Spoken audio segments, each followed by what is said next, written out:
George Reddy PDS Telangana state president research scholar Osmania university నిరుద్యోగ JAC ఈ రోజు వందలాది మంది విద్యార్థులు నిరుద్యోగులు ఉస్మానియా యూనివర్సిటీ లైబ్రరీ నుంచి ఆర్ట్స్ కాలేజ్ వరకు భారీ విద్యార్థి నిరుద్యోగ ర్యాలీ నిర్వహించడం జరిగింది।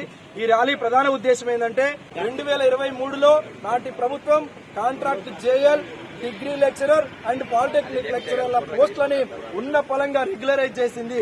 దీనివల్ల సుమారు 5500 మంది అక్రమ పద్ధతుల్లో ఫేక్ సర్టిఫికెట్స్ తో దొంగ తప్పుడు ధృవీకరణ పత్రాలతో రెగ్యులరైజ్ అయ్యే సందర్భాలు ఉన్నాయి। కాబట్టి వాటన్నిటి మీద సమగ్ర విచారణ చేయాలి, వాటన్నిటిని తక్షణమే రద్దు చేసి అర్హులైన నిరుద్యోగులకి నోటిఫికేషన్ మరలా ఇచ్చి దాన్ని ఎగ్జామ్ కండక్ట్ చేసి వాళ్ళందరికీ కొత్త నోటిఫికేషన్ ఇవ్వాల్సిన అవసరం ఉందనే విషయాన్ని మేము గుర్తు చేస్తా ఉన్నాం। మేము ఆరోపించడం కాదు, ఇంతకు ముందే వరంగల్ ఆర్జేడీ స్వయంగా ప్రకటించారు, ఎవరైతే కాంట్రాక్ట్ జేఎల్ డిగ్రీ లెక్చరర్ అట్లాగే పాలిటెక్నిక్ లెక్చరర్లు ఉన్నారో వీళ్ళందరూ జాయినింగ్ అప్పుడు ఒక సర్టిఫికెట్ సబ్మిట్ చేశారు, వాళ్ళు ఎండ్ ఆఫ్ రెగ్యులరైజేషన్ అప్పుడు ఒక సర్టిఫికెట్ సబ్మిషన్ చేశారు। ఇట్లా ఫేక్ డాక్యుమెంట్స్ తో వేరే వేరే యూనివర్సిటీలో దొంగ సర్టిఫికెట్లు తెచ్చుకొని ఈ రోజు అక్రమ పద్ధతిలో నియామకం చేసుకున్నారు।